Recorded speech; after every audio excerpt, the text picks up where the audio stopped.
Es con inmenso placer que presento la segunda edición de Directo al Guano, el programa informativo en el que trataremos con rigor una noticia y solo una que marque la agenda de la castigada Borbonia. Hoy nos vamos a centrar en lo que se conoce ya como el Me Too del Putizoe, una sucesión de denuncias que pusieron en el ojo del huracán a dirigentes de la Sociedad de la Nieve por sus conductas machistas, revelando que el partido más feminista del país quizá no lo sea tanto. Todo comenzó con el caso de Paco Salazar, que era una persona muy cercana a Antonio I el Fentanílico en Moncloa, y de repente todo hizo plof, como cuando tiras una ficha y caen muchas detrás. Yo lo vi así, como una cascada que fue bajando por todo el partido, salpicándolo todo un poquito. Pasó sobre todo en diciembre de 2025, que fue un mes frío, largo, de esos que parecen no acabarse nunca y donde pasan cosas feas que luego cuesta mucho olvidar. Y todavía hoy sigue coleando. Salieron denuncias de varias mujeres, comentarios muy desagradables, comportamientos feos, tocamientos, acoso repetido. Lo peor es que estas denuncias estuvieron guardadas durante muchos meses en el cajón del partido, hasta 5. Y claro, cuando eso saltó a la luz, la gente se enfadó muchísimo. Se habló de encubrimiento, de mala gestión, de mirar hacia otro lado. Quien le está poniendo una intención sexual a las mujeres que se acercan a él, es su mirada machista, es su mirada patriarcal. Y además, reproduciendo uno de los grandes mitos de la violencia sexual y de la cultura de la violación, que es que las mujeres nos acercamos a los hombres con fama o con poder. Paco Salazar ya había sido apartado en julio de 2025, pero cuando todo volvió a aparecer, fue como abrir una nueva herida. Su mano derecha, Antonio Hernández, fue cesado y el partido terminó reconociendo que aquello era grave. Después vino otro golpe. José Tomé, presidente de la Diputación de Lugo, dimitió casi al momento tras una denuncia por presunto acoso sexual. Luego le tocó al alcalde de Belalcázar, en Córdoba, que se marchó rápido después de publicarse mensajes de acoso a una subordinada. Y otro alcalde más, el de Almusafes, en Valencia, cercano a Ábalos, fue suspendido de militancia e investigado tras 2 denuncias por acoso sexual y laboral. Yo ya iba contando con los dedos y se me acababan, lo cual es normal considerando que soy un muñeco de trapo. Y aún siguieron saliendo más casos en Málaga y Valencia. En apenas 2 semanas, hasta 7 dirigentes señalados con dimisiones y suspensiones una detrás de la otra. Pero estas noticias no solo se han producido en la Sociedad de la Nieve, también en el núcleo de Podemos tiene mucho que contar. Nuestro colaborador Paco Honesto lo cuenta con mimo y detalle. Españoles, una vez más, y ya comienza a convertirse en cotidiano, asistimos al espectáculo obsceno y vergonzoso de quienes, envueltos en banderas morales y consignas de pureza, viven instalados en la descomposición. Se rasgan las vestiduras en público y se desabrochan el cinturón en privado. Ahí los tienen, tribunos de la nueva izquierda, confesiones despendoladas que rezuman bajeza, invitaciones impropias, juegos de poder disfrazados de camaradería progresista. Todo muy moderno, todo muy liberador, siempre que el objeto del deseo sea el adecuado y la ideología la correcta. No hay más enemigo que el enemigo interior.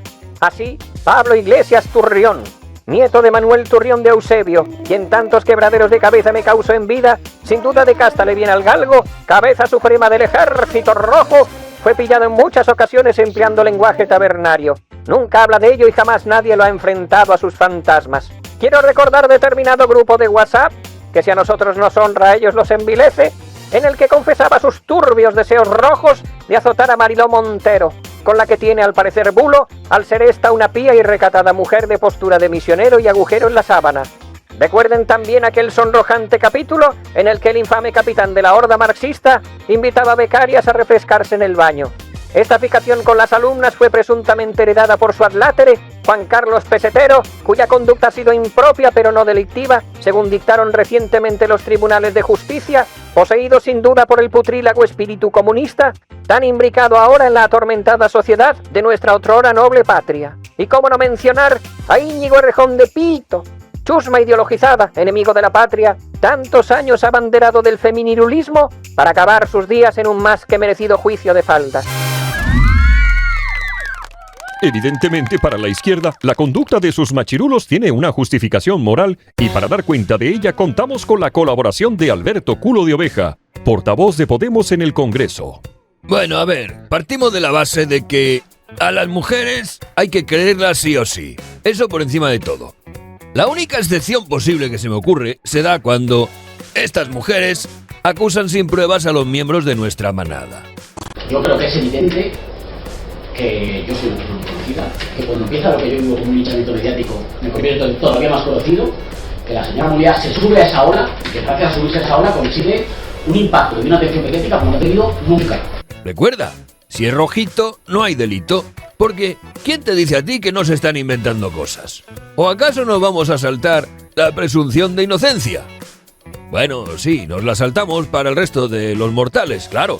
Pero es que el resto de los mortales son franquistas.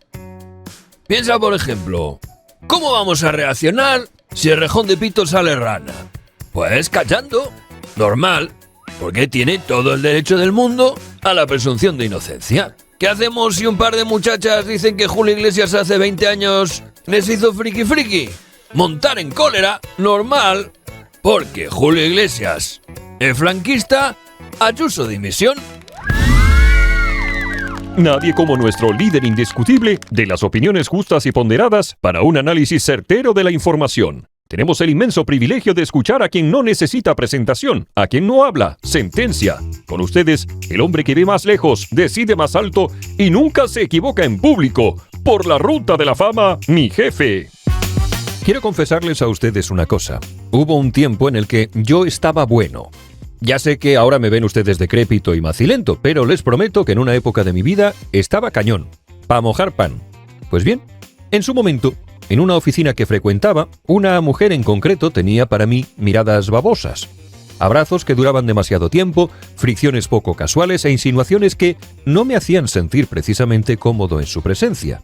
Y también recuerdo haber pillado a un hombre comentando mi pandero por lo bajini con otra persona y mirándomelo con descaro. ¿Me sentí incómodo? Por supuesto, muchas veces. ¿Se me ocurrió protestar? Obvio que no, porque entendí que forma parte del juego de la interacción social normal. Hay personas con las que tenemos que convivir que no nos caen bien, que hacen bromas de mal gusto, que son pesadas, que están salidas. El mundo es así. Te toca aguantar a idiotas todo el rato. Sin embargo, hay un componente en todo esto que no quiero dejar a un lado: la autoridad. Ninguna de estas personas tenía autoridad sobre mí y ninguna de estas personas habría hecho peligrar mi puesto, pero aquello, de haberse invertido los géneros, podría perfectamente haberse considerado conducta inapropiada. E incluso podría haber terminado en un buzón de denuncias sin fondo, como el del Putisoe. El planteamiento rojo parte de la base de que toda denuncia ha de ser creída y todo gesto impropio ha de ser reprimido siempre que la víctima sea una mujer. A las mujeres hay que creerlas sí o sí. Esto provoca situaciones un tanto extrañas, como estas, en las que los hombres están desarmados y no tienen derecho a decir ni mu, ante lo que es claramente, a todas luces, una agresión. Es que lo que... ¡Ay, que te pongo la churra! Bien.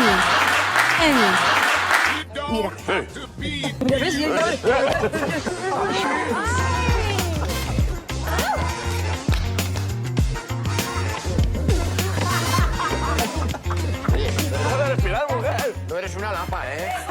Hay una cantidad no despreciable de casos en los que la Sociedad de la Nieve ha actuado con negligencia y sin duda responden a una situación real de acoso, totalmente condenable. Aquí no quiero que quede duda alguna de mi opinión al respecto. A los babosos hay que devolverles la hostia por cuadriplicado. Hay que apartarlos de su puesto y que se pudran en una cloaca. Punto. Sin embargo, estoy convencido de que, en otros muchísimos casos, el partido está recibiendo una ración amarga de su propia medicina. Son verdugos convertidos en víctimas involuntarias. Y les diré por qué. El caso de Monedero, que mencionaba anteriormente, es un ejemplo perfecto. Está archivando una causa tras otra. No es culpable de delito alguno, a pesar de que esté claro que trigo limpio no es. En una sociedad equilibrada y normal, no troquelada por el feminismo de trinchera, su babosería sería tratada como lo que es: babosería. Fricción que entra dentro de lo habitual en las relaciones humanas en las que hay salidos y gente idiota. Con Paco Salazar lo mismo. La fiscalía no investiga, porque al parecer se limitó a babosear. Pero han adiestrado a las mujeres a sentirse víctimas cuando se sienten agraviadas, y esto tiene consecuencias que les han estallado en la cara. Sin más. En el universo woke, el feminismo institucional ha hecho algo especialmente dañino. Ha educado a generaciones enteras en la sospecha permanente. Les ha enseñado a leer cualquier roce como agresión, cualquier desacuerdo como violencia simbólica, cualquier incomodidad como trauma fundacional. El mundo deja de ser un espacio complejo y pasa a convertirse en un campo minado emocional donde siempre hay un culpable externo esperando su turno. Esa pedagogía de la herida cronificada no empodera a nadie, las infantiliza. Sustituye la autonomía por el agravio y la fortaleza por el relato de daño. El resultado es un nuevo tipo de mujer hipersensible, reactiva, adicta al reconocimiento de su propio sufrimiento y políticamente utilísima para quien sabe activar ese resentimiento con 4 consignas bien colocadas. Hagan una prueba si quieren meterse en problemas. Busquen ustedes a una Charo de esas de pelo azul, histórica votante del PSOE, y háganle un comentario fuera de lugar. Instantáneamente será denunciado por violencia. Y ahí no hay violencia, hay mal gusto. Punto. Mientras tanto, los problemas reales siguen ahí, intactos, observando cómo se discute eternamente quién se ha sentido peor. Miren, si les digo la verdad, yo me alegro. Nada me hace más feliz que ver a las clases extractivas caer en contradicciones y ser víctima de sus propios errores y sus propias neuras. La izmierda ha caído en una espiral destructiva de señalamiento moralizante de la que es imposible escapar.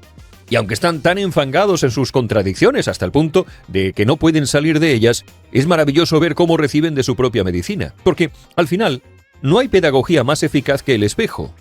Han politizado las relaciones humanas hasta convertirlas en tóxicas, en inviables. Han emponzoñado la convivencia, han convertido la política en una competición de pureza, en un tribunal permanente donde cada frase se disecciona con lupa inquisitorial. Y ahora viven aterrados por el mismo mecanismo que activaron con entusiasmo. Cada tuit es una trampa, cada silencio una confesión, cada matiz una herejía. Ya no gobiernan ni ideas ni proyectos, gobierna el miedo a equivocarse. Y cuando la política se reduce a gestionar neurosis internas, el resultado es este espectáculo patético. Dirigentes paralizados, discursos huecos y una militancia más preocupada por cazar al impuro que por entender el mundo que dicen querer cambiar. Es simple aritmética moral aplicada sin piedad.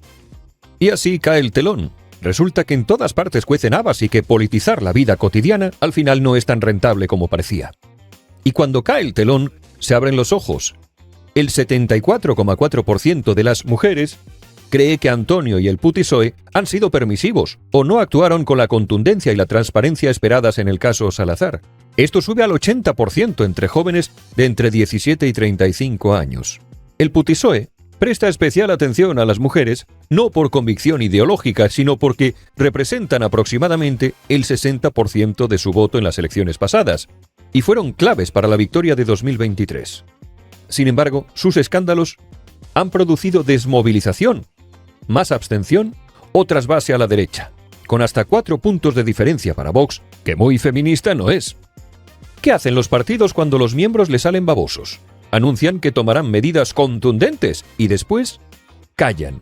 Esto es algo sistemático. Ha ocurrido en Sumar, en Podemos y ahora en el PSOE.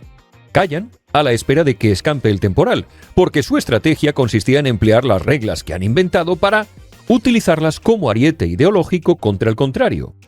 Las mismas que no decían ni mu ante los chistes verdes de Iglesias, las insinuaciones monederiles y demás meteduras de pata zafias en sus filas, ahora se rasgan las vestiduras por la conducta más que conocida desde hace siglos de Julio Iglesias, que es, posiblemente, el padre de todos los españoles de una generación. Tanto ha fornipitado el tío. Consideren también el caso Ábalos, mano derecha de Antonio hasta que se descubre un entramado sospechoso en el que, además de actividades económicas opacas, hay un harén de sobrinas. Un harén que haría palidecer al mismísimo Casanova. ¿Y qué hace Antonio? Yo no sé nada, yo a este señor apenas lo conozco. En el mejor de los casos, se suspende de militancia al sátiro y se dice que como ya no es del PSOE, la polémica está zanjada. Esta misma lógica, o la de la presunción de inocencia, no se aplica a personas que llevan décadas en el hoyo, como es el caso de Suárez, empleado por la ultraizmierda para crear otra burbuja de humo como la de Julito. Así también hago política yo, ¿eh? Si tengo bulo para perseguir al adversario por los mismos pecados que cometo yo, les juro que yo me meto en política y arraso. Bueno, ya está, ya llegamos al final de Directo al Guano. Yo me lo he pasado increíble, de verdad, de corazón de trapo. Gracias por quedarse. A mí esto me emociona muchísimo. Casi me dan ganas de abrazar a la cámara. ¡Ah! Desde nuestros estudios centrales en Radio Caracol, en Táchira. Les habló encantado de hacerlo Walter Donovan Yupanqui, reportero chiquito pero aplicado. Y esto fue Directo al Guano. Les mando un abrazo grande de esos que aprietan pero no hacen daño. Hasta la próxima semana, si la censura lo permite. Por la ruta de la fama.